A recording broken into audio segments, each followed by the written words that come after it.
¿Qué dice la Biblia acerca de la salvación del pueblo de Israel?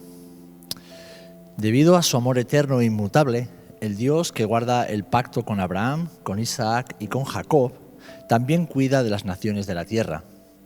Y en su viaje, acompañando al ser humano, destacan sus paseos por la tierra de Israel, donde el Señor caminó con Abraham, reveló sus leyes a Moisés y envió a su Hijo en carne y hueso para manifestar su salvación al mundo.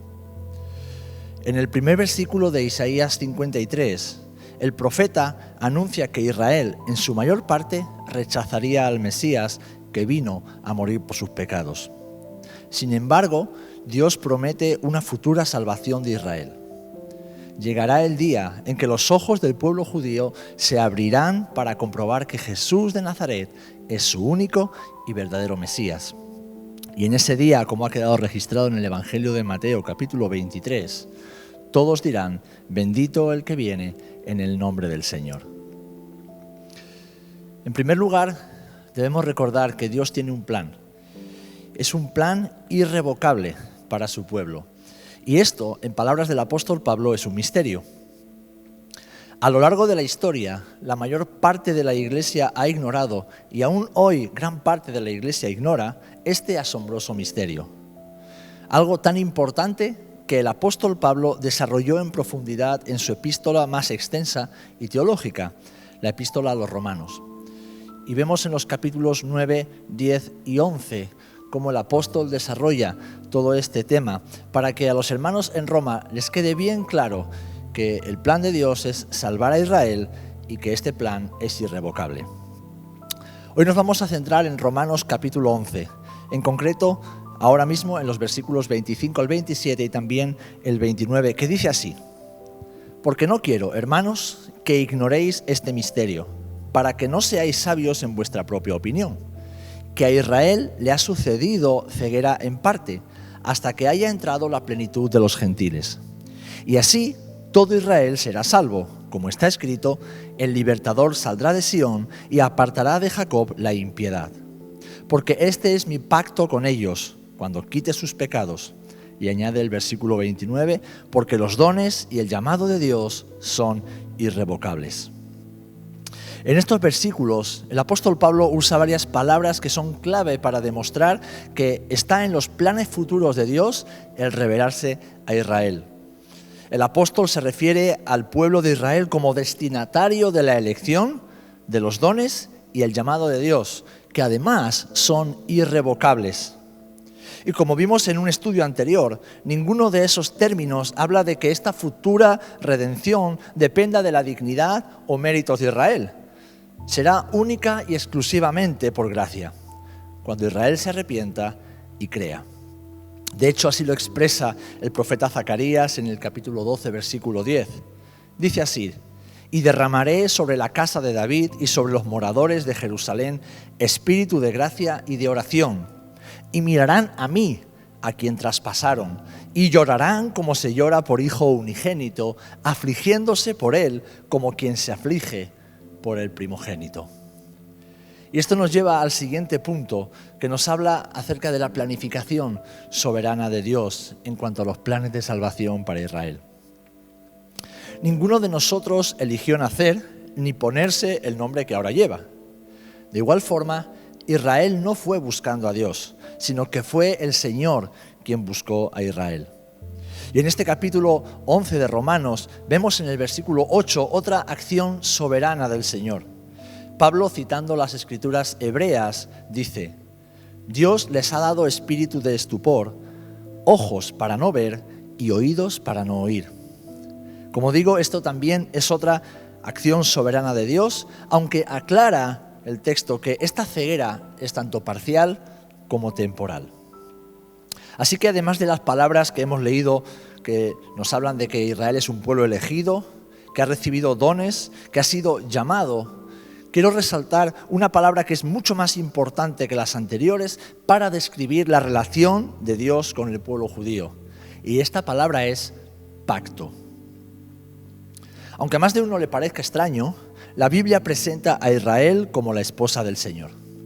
Leemos en Isaías 54, versículo 5, porque tu marido es tu hacedor, El Señor de los ejércitos es su nombre. Y tu Redentor, el Santo de Israel, Dios de toda la tierra, será llamado. Así que Dios mismo se define como el esposo, como el marido de la nación de Israel. Y como esposo está tan comprometido con ella que incluso cuando Israel sea infiel a sus votos matrimoniales, el Señor cumplirá los suyos. Él es un marido celoso que no estará satisfecho hasta que haya recuperado totalmente a su esposa. Exactamente igual como hace con nosotros, los creyentes, sus hijos. Él se mantiene fiel a su pacto de amor con aquellos que ha redimido. Ahora bien, tal vez alguien podría argumentar, ya, pero es que Israel ha incumplido numerosas veces su parte del trato con Dios. Por lo tanto, el Señor seguramente ya anuló su pacto con Israel. Esto, de acuerdo a la Escritura, es incorrecto, pues el pacto no se basa en la iniciativa del hombre o en los méritos humanos, sino en la iniciativa de Dios y la gracia de Dios para con el hombre y, por lo tanto, para con Israel. Un texto clave que debemos conocer sobre el plan de Dios para Israel y para el mundo lo encontramos en Isaías 54. Aquí leemos que Israel, por su incredulidad, se encuentra como una mujer estéril debido a su rechazo del Mesías. En el versículo 1 leemos: «Canta, oh estéril, tú que no has dado a luz. Prorrumpid en cantos y clamad y gritad, vosotros que no habéis tenido hijos. Porque más son los hijos de la desolada que los hijos de la mujer casada, dice el Señor».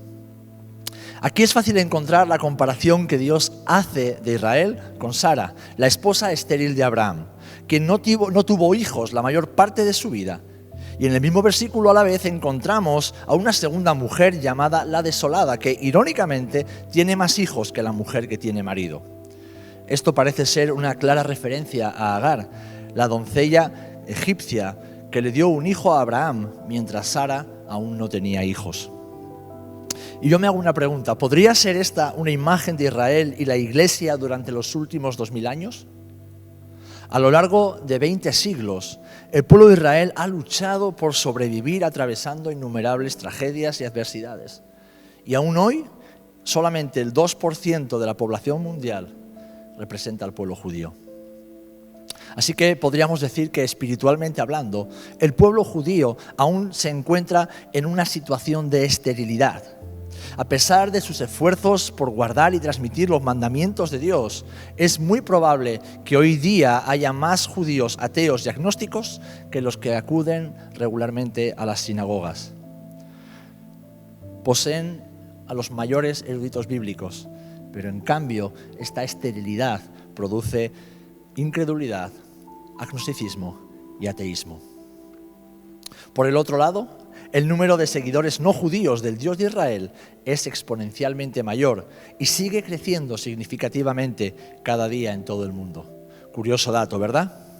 Ahora, ¿qué dice la Biblia en cuanto a esta esterilidad que se convertirá en abundancia?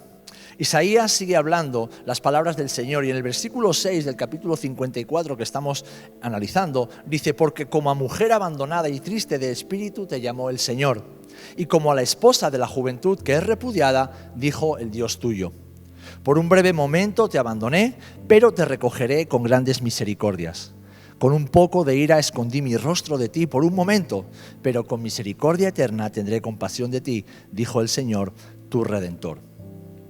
La Biblia es clara en cuanto a esto. La esterilidad de Sara, es decir, Israel, no es permanente. Habrá un cambio milagroso en la suerte y situación de la nación de Israel. Romanos 11:15 revela que el rechazo o la exclusión de Israel se convertirá en aceptación o admisión. Leemos así en la palabra: «Porque si su exclusión es la reconciliación del mundo, ¿qué será su admisión sino vida de entre los muertos?». Isaías 66 revela que este milagro en el útero de Israel resultará en innumerables hijos espirituales durante el milenio. Leemos en Isaías 66 a partir del versículo 7 en adelante: «Antes que estuviese de parto dio a luz, antes que le viniesen dolores dio a luz hijo. ¿Quién oyó cosa semejante? ¿Quién vio tal cosa?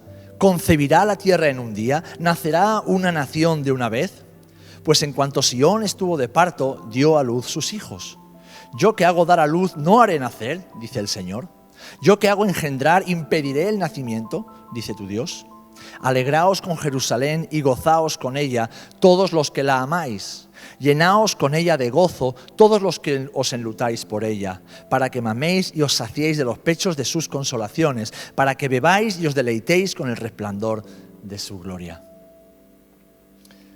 Una maravillosa expresión o imagen de lo que Dios hará en el futuro, no solamente en Israel, sino también a través de todos aquellos que se acerquen a la nación de Israel.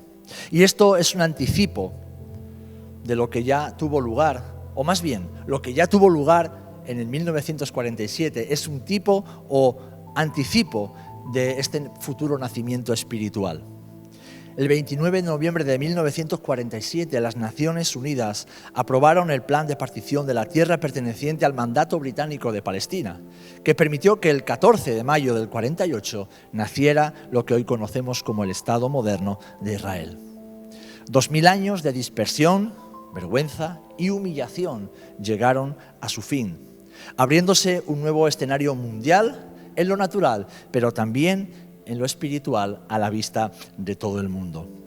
Porque Dios es un Dios de pactos que cumple sus promesas. Así que, teniendo esto en mente, nos hacemos una pregunta: ¿cómo será o cuándo será el momento de esta admisión de Israel en la salvación?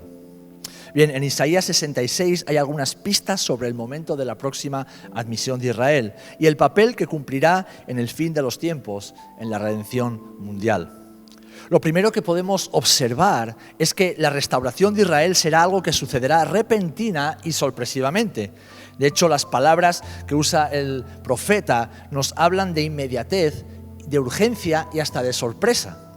Hemos leído en el versículo 7, antes que estuviese de parto, dio a luz. Antes que le viniesen dolores, dio a luz hijo. Será algo repentino, sorpresivo y milagroso.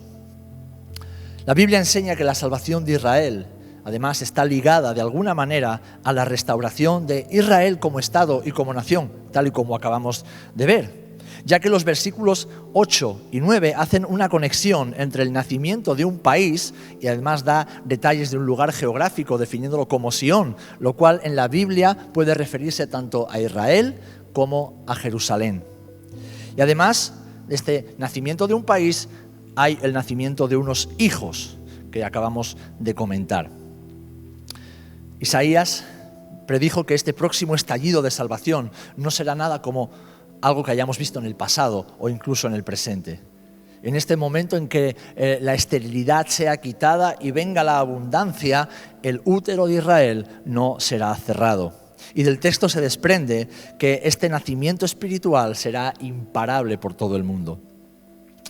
En ese momento Israel hará lo que fue diseñada para hacer y lo que mejor hace: llevar a las naciones a Dios y al lugar de la bendición, como se le prometió a Abraham y más tarde también a Isaac y a Jacob. Leemos en Génesis 12, o lo recordamos: y haré de ti una nación grande, y te bendeciré, y engrandeceré tu nombre, y serás bendición. Bendeciré a los que te bendijeren, y a los que te maldijeren maldeciré, y serán benditas en ti todas las familias de la tierra. Esta gran bendición, esta gran cosecha, la define el apóstol Pablo como vida de entre los muertos. Y es que existe una conexión directa entre la salvación de Israel y la redención mundial, una redención sin precedentes. Pues la salvación de Israel no es un fin en sí misma, ni es solo por el bien de Israel. Es la clave para la redención mundial. Pablo lo expresa diciendo así en Romanos 11:15, como acabamos de leer: porque si su exclusión es la reconciliación del mundo, ¿qué será su admisión sino vida de entre los muertos? Atendiendo al contexto, es más que probable que la expresión vida de entre los muertos no haga referencia tanto a una resurrección física, sino a un despertar espiritual global por todo el mundo. Ahora bien, ¿cuándo será? Estamos pensando, ¿no? Meditando, ¿cuándo será este momento? Bueno, pues este momento será cuando Israel llegue a la fe. Cuando Israel ponga sus ojos en Jesús y crea en Él como su verdadero Mesías. Esto producirá un avivamiento tan grande y sorprendente por su poder y su alcance que las naciones quedarán asombradas. En Romanos 11:12 leemos: y si su transgresión es la riqueza del mundo y su defección la riqueza de los gentiles, cuánto más su plena restauración. Y es que Israel en ese momento llegará a la plenitud de la revelación de Jesús y por lo tanto a la plenitud en los planes de Dios. Cuando Jesús sea conocido por la nación de Israel como el Mesías, el Redentor de dicha nación, entonces Israel será reinjertado de nuevo en su propio olivo, como leemos a partir del versículo 23 de Romanos 11. Y aun ellos, si no permanecieren en incredulidad, serán injertados, pues poderoso es Dios para volverlos a injertar. Porque si tú fuiste cortado, se refiere a los gentiles, del que por naturaleza es olivo silvestre, y contra naturaleza fuiste injertado en el buen olivo, que es Israel, cuánto más estos, los judíos, que son las ramas naturales, serán injertados en su propio olivo. Volvemos a leer lo que decíamos de Romanos 11, porque por su transgresión, es decir, la de Israel, vino la salvación a los gentiles para provocarles a celos. Así, la salvación de los gentiles está conectada directamente al endurecimiento temporal de Israel. Ellos fueron endurecidos para que nosotros pudiéramos ser salvos, ser injertados en la salvación y con nuestra fe provocarles a celos para que crean y se conviertan. Así que, hermanos, pronto Dios empleará una vez más a Israel en su plan estratégico redentor a través de un milagroso despertar espiritual. Despertar que Satanás conoce y al cual se opone intentando destruir a la nación de Israel. Porque si Israel no existe como nación, entonces tampoco habrá un templo y un lugar al cual Jesús volverá a reinar sobre la tierra durante el milenio. Pero sabemos por la Escritura que esto no sucederá. Dios cumplirá sus planes. Y en un futuro analizaremos Apocalipsis 12 para comprender mejor y estudiar en profundidad esta lucha espiritual que se manifiesta en forma de persecución en contra de la nación de Israel y también de los verdaderos creyentes. Así que para ir concluyendo, habiendo analizado un poquito todo esto en cuanto a la salvación futura de Israel, nosotros como discípulos de Jesús, como creyentes en Jesús, como Mesías de Israel y de la humanidad, ¿qué lugar ocupamos en toda esta historia? Bien, pues el Señor lo dejó claro justo antes de subir al cielo. Él nos dijo que debíamos ir por todo el mundo haciendo discípulos, es decir, predicando las buenas nuevas de salvación, enseñándoles que guardaran todas las cosas que el Señor nos ha enseñado y bautizándolos en el nombre del Padre, del Hijo y del Espíritu Santo. ¿Qué debemos hacer? Obedecer a Jesús. Obedecer a su mandato de ir y hacer discípulos por todos los pueblos y naciones. Y todo significa tanto a judíos como a gentiles, sin distinción. La parte que nos corresponde como iglesia es ayudar al pueblo judío a conocer a su propio Mesías, que es el nuestro también. Entonces nos alinearemos y asociaremos con Dios en sus propósitos redentores, no solo para Israel, sino para toda la tierra.